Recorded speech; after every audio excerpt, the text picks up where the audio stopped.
Ready? Let's go. Hi there.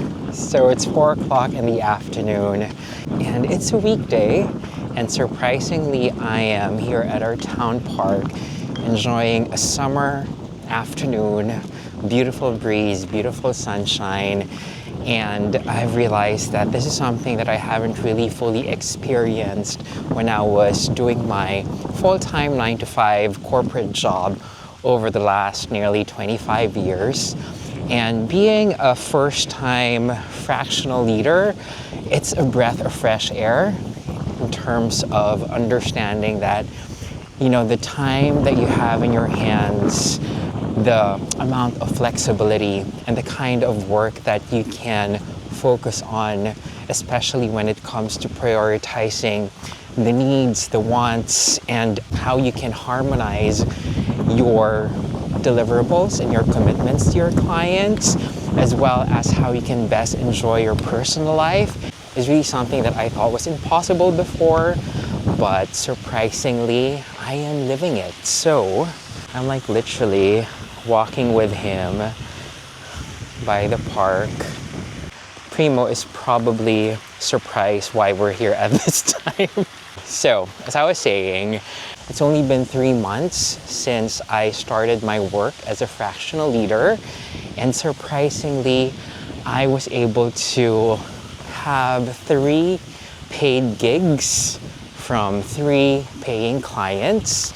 So for folks who are thinking about how to start their fractional leadership practice, or their consulting gigs, or their freelance work, I'm going to provide you 3 of the actual experiences that I had that landed me these paying contracts from 3 paying clients.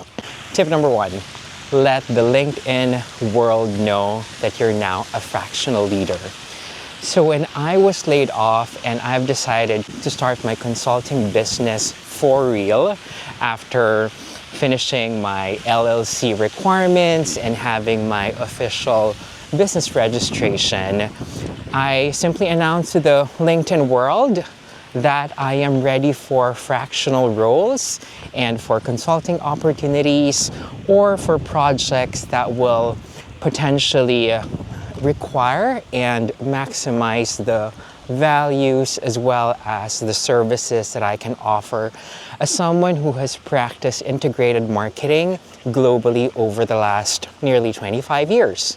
After letting the LinkedIn community know about my situation and what I am currently at, then there's this one person who just reached out to me and said that, hey, I need someone who will be setting up my marketing team in this startup that I've just joined.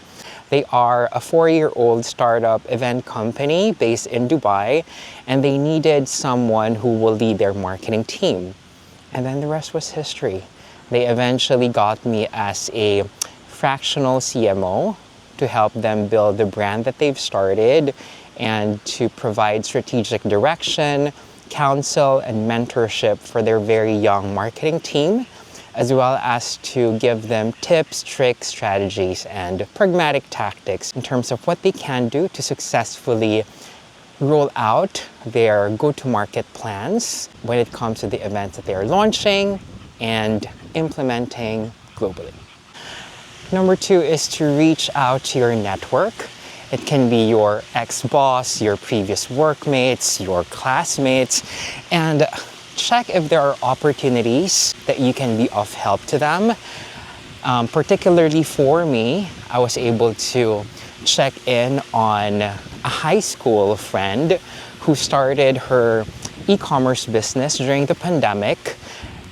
She is a chef, and after 5 years, she started to plan launching her first venture into a cafe, a brick and mortar restaurant. And after I've helped her during the branding and marketing planning of the e-commerce brand back in 2020, when she found out that I have time and capacity, she jumped into it, and eventually I became her branding consultant as she extends the planning of a pastry brand to become a full-fledged cafe in Melbourne, Australia. So I am super grateful for Chef Larice because I was able to help her create the brand Pastry Plus Melbourne, and after its success for close to 5 years, she just launched Halaya. It's the first ever Filipino cafe, of course with a twist, in Melbourne, Australia, and it's basically offering brunch, bakes, and bites, so it's definitely worth checking out. We've worked on the branding scope and the marketing planning for a good 1 month because she needed to prepare everything for the launch and the opening of her cafe. And I was just so grateful because that 1 full month I was able to fully dedicate a portion of my time in crafting her brand extension and her marketing communication planning.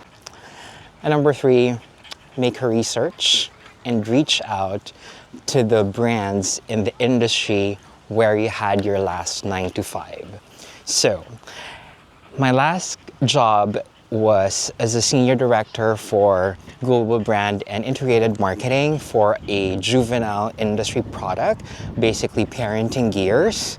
And I look at the players in the industry and offered my services as a potential fractional leader and industry expert within the context of marketing in case that they'll be needing support, because I know the industry, I know the category nuances, I know the challenges, and probably there's something of value that I can offer to them.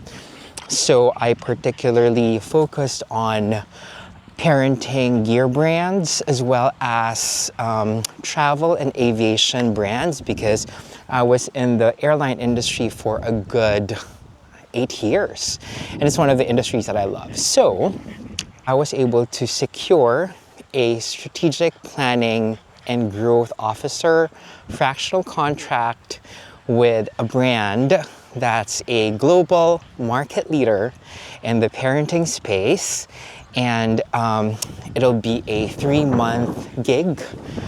We will be working on their planning for North America, and I'm just super excited to work with them. You might probably ask, if they are a competitor of your last company, is that bad? For me, for as long as you're not violating a non-compete, then you're good.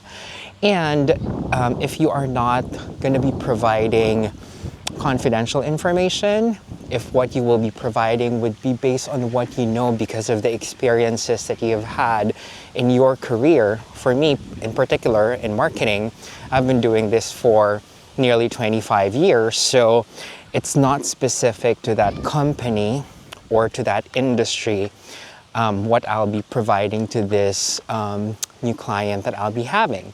So definitely it shouldn't limit you or should not be a cause of concern for you. Again, make sure that you double check all the contracts that you've signed from your previous organizations so that there will be no conflict, especially when it comes to non-competes.